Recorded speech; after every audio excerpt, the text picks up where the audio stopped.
Okay, so perhaps you're feeling a little bit lost at this stage. You're trying to make sense of where the focus is, your focus needs to be throughout the semester. It's never easy getting started, especially when we've got the fortnightly breaks and that sort of stuff. But what I want to get you to try and do is to return to the key issues that are in the main readings and make sure that you've touched base with the Discovering New Business Opportunities book. It's important, even if it's not you. In Launceston, there's individual work, and in Hobart, it's pretty much all group work.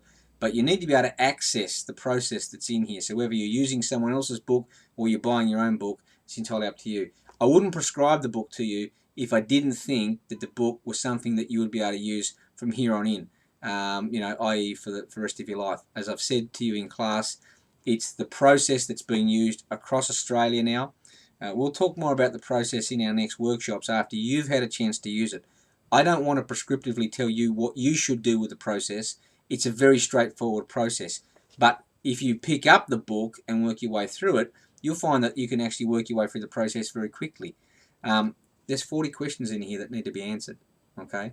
When you've answered those questions, and you're answering them on the basis of your judgment. Okay? I'm not expecting you to go off to the marketplace and get all this information. I'm expecting you to be able to say, well, I've got this idea in my head, or we as a group have got this idea in our head. Where do we think, collectively or individually, where do we think the idea sits relative to the 40 questions which are inside this book?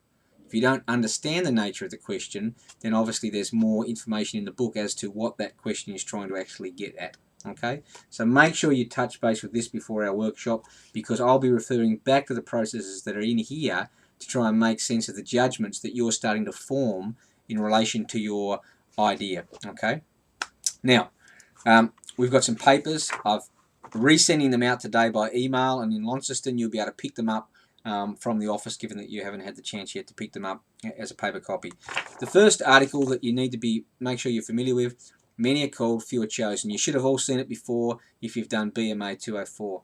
The key thing that is in this paper for you to take from it is this notion of the process and the context of entrepreneurship. If we want to make sense of what we think the outcomes could be, clearly what Aldridge is saying in this paper is that you guys need to think to yourself, what sort of social capital, financial capital, and human capital do we have as an individual or collectively as a team? All right? That's a big challenge for you in thinking about the nature of the idea that you might be taking forward. You have to ask yourself, who is it that we know that can help us? What is it that we actually know that we might be able to bring that knowledge in to the nature of the idea, the concept that we're working on?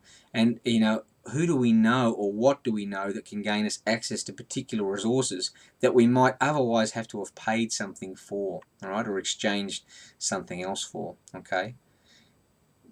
I also want you to think about the nature of the marketplace that you think that you're projecting something into. Is it emerging? Is it established? Clearly, if it's emerging, we're talking about knowledge not being as clear-cut. We don't know exactly what the requirements are to succeed in this space. If it is established, maybe we know what's required to succeed in this space, but maybe the requirements of succeeding are a bit tougher. The bar's been lifted. Maybe there's some entry costs, that relate to reputation, market awareness, equipment, whatever the case may actually be. All right.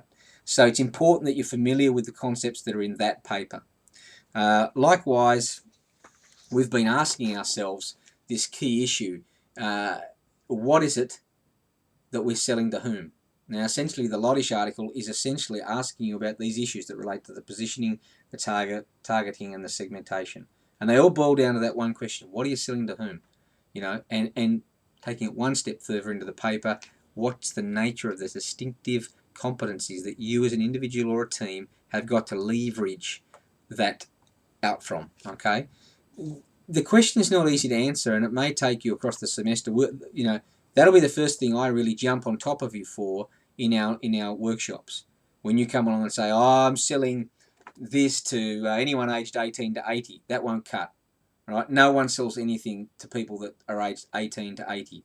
Right? You might think they do, but step back and have a look.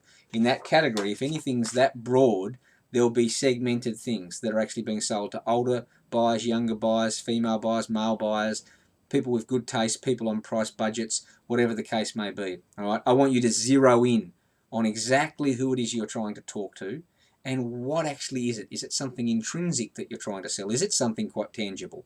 All right, but I want you to be right on top of what it actually is that you're selling to whom. All right, you'll notice in all these readings that I'm not actually asking you to go off and become an expert on a whole range of things.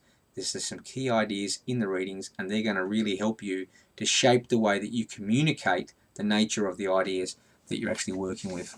The next paper is the one that can be downloaded offline, but I'll send it through anyway, which is Scale and Sustainability and Scalability paper by Tom McCaskill, where we're talking about the nature of blocking strategies, okay? And this issue of the compelling reason. Is there a compelling reason why somebody actually wants what you've got, all right? And he refers to these notions of the FUD factors, you know, the fear, uncertainty, and the doubt. Okay, so I want that to be foremost in your mind as well. You might be able to identify what it actually is you're selling to whom, but is there an actual need for that in the marketplace? You know, we can all take something that's well targeted to the marketplace and get slaughtered because no one wants it. Okay, so is there a compelling reason why someone will actually buy what you're actually looking at bringing to the marketplace? Okay, that's important. The last paper is just a simple, it's a book chapter actually, on researching and analysing businesses, opportunities. Essentially all I'm doing here is giving you some general frameworks for if you need to go off and do some research, you can. I'm not saying you have to, it'll all depend on the nature of your idea, but it just gives you a bit of a background on if you had to go and find something out, what might be a logical way of actually trying to approach that. Now look, there's some other stuff that relates to you know, is it possible to protect IP and stuff like that? I don't want you to get too hung up on that. Maybe it is, maybe it's not. We'll work through those issues once you actually reveal the nature of the concepts that you're working on in that first workshop where you actually present your ideas. The main thing I want you to be comfortable with is what's at the core of these papers. What are you selling to whom? Do you have the necessary resource profile to actually achieve this? Is there a compelling reason why somebody would actually want this thing?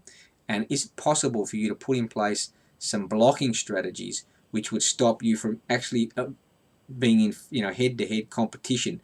You know, nobody wants to be in competition if you don't have to be. If you can avoid it, we want to try and avoid it. That's the essence coming out of those papers.